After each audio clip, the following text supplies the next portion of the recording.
Hello, good morning friend. Welcome to my new blog. तो कैसे हैं आप लोग? उम्मीद करती हूँ अच्छे होंगे और अपनी तैयारी अच्छे से कर रहे होंगे। तो आज मेरे दिन की शुरुआत हुई थी सुबह से, मॉर्निंग 5 बजे। तो अब कुछ लोग कहेंगे कि 5 बजे इतनी लेट में आप उठती हो। तो देखो, मैं शाम को लेट तक पढ़ती हूँ, क्योंकि वहीं मान के चलो 12 या 1 बजे। तो इसलिए मैं सुबह देर में उठ पाती हूँ, क्योंकि मेरा छोटा बच्चा है, जैसा कि आप देख रहे होंगे। मैं पढ़ती हूँ तो वो बहुत डिस्टर्ब करता है, इसलिए शाम को रात में वो आराम से सो जाता है, तो तभी मैं पढ़ती हूँ। तो इसलिए रात में इतना सुबह इतना जल्दी नहीं उठ पाती हूँ। सुबह यदि उठती हूँ तो वो साथ में उठ जाता है। देखिए, मैं पढ़ने के लिए उठी थी तो वो साथ में आ गया उठ के मेज के पास। तो ये परेशान करने लगता है।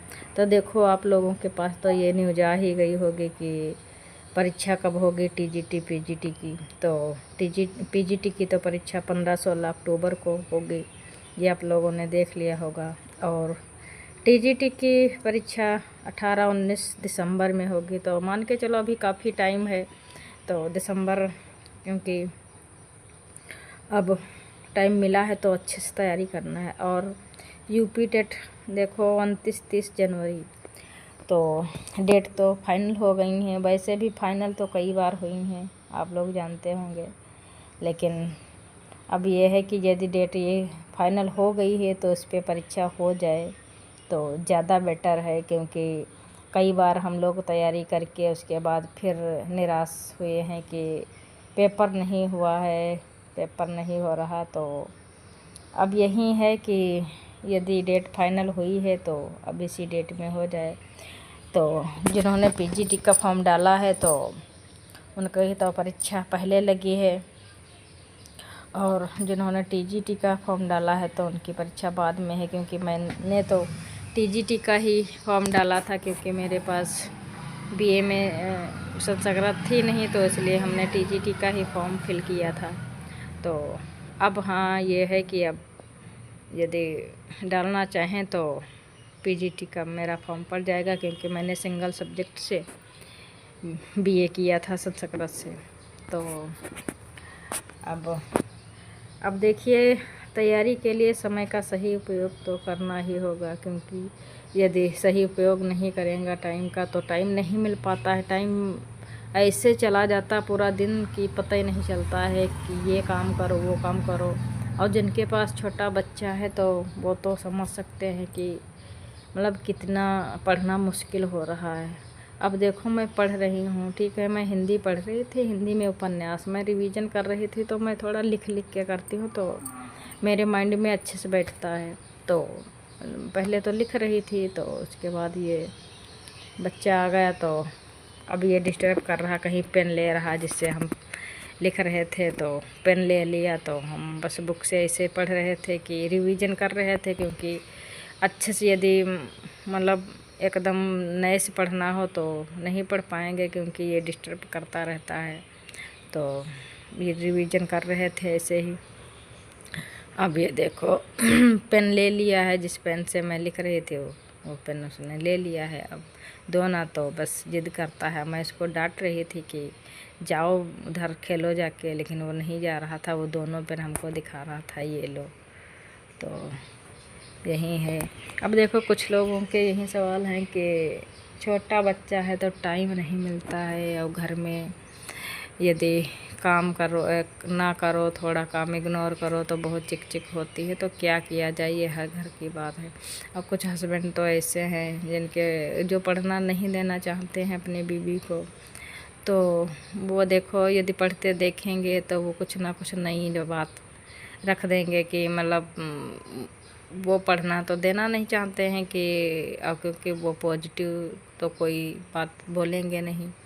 जब उनको तो यही लगता है कि पढ़ रही हो सकता है जल्दी जॉब ना पा जाओ, तो उनका कैसे क्या सब होगा।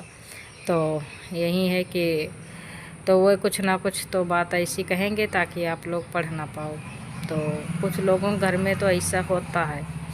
तो यही है कि उनको इग्नोर करो, और क्या। बाकी ज़्यादा किसी के चक्कर में ना पड़ो कि कोई कुछ कह रहा है और उसको हम सीरियसली सोच रहे हैं, दिमाग पर ले रहे हैं। यदि ऐसा करेंगे तो नहीं पढ़ पाएंगे, ये समझ लो। पढ़ाई ऐसी चीज़ है कि यदि कोई कुछ ज़रा से कह दे तो वो दिमाग में पूरा दिन चलता रहता है। तो ये दिमाग में ऐसी सब बातें चलती रहेंगी तो कहाँ से पढ़ पाएंगे, बिल्कुल नहीं पढ़ पाएंगे। तो यही होता है कि पढ़ना बहुत ज़रूरी है, क्योंकि अब डेट भी फाइनल हो गई है।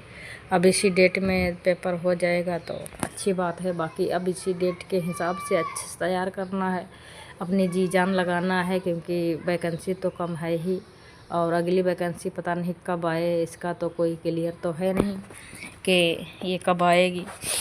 तो इसी में पूरी जी जान लगाना है। और किसी से कोई शिकायत कुछ भी कोई कहे तो ज़्यादा ध्यान ना दो। ज़्यादा यदि ध्यान देंगे तो पढ़ नहीं पाएंगे। और अब रही बात यूपी टेट की, तो यूपी टेट भी जनवरी में देखो अब आएगा, तो यूपी टेट की भी अच्छे से तैयारी कर लें। बाकी मेरा तो यूपी टेट क्वालिफाई है, फर्स्ट पेपर भी सेकंड पेपर भी। अब फर्स्ट पेपर क्वालिफाई तो है, बट बीएड वालों को जो प्राइमरी में लेंगे नहीं तो वो तो बेकार ही है।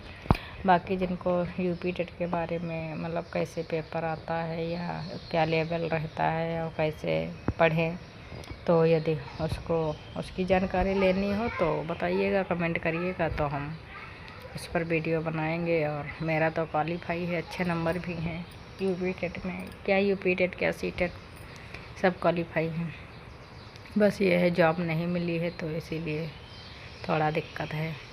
और बाकी जो लोग यूपी टीजीटी या पीजीटी के लिए एलटी ग्रेड के लिए कोचिंग नहीं लिए हैं वो भाई कोचिंग ले लें, क्योंकि अपने आप यदि पढ़ोगे तो इतना टाइम तो नहीं। और ख़ास तौर पर ये घर की जो मतलब महिलाओं के लिए कह रहे हैं, यदि अपने आप टाइम इतना नहीं निकल पाता है, इसलिए कोचिंग तो बहुत ज़रूरी। हम तो यही कहते हैं कोचिंग ले लो और अच्छे से नोट्स बनाओ।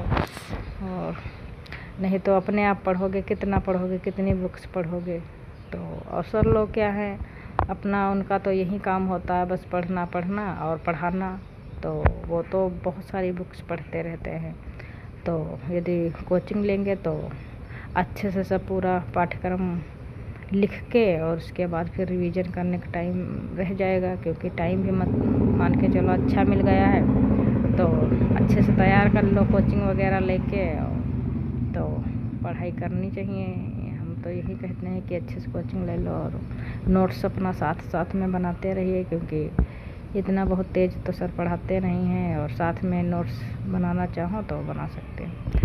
तो ठीक है फ्रेंड, यदि आपको ये वीडियो यूजफुल लगा हो, अपने आपके काम का हो, तो आप लोग अच्छे कमेंट करिएगा और लाइक करिएगा और इसको शेयर भी करिएगा।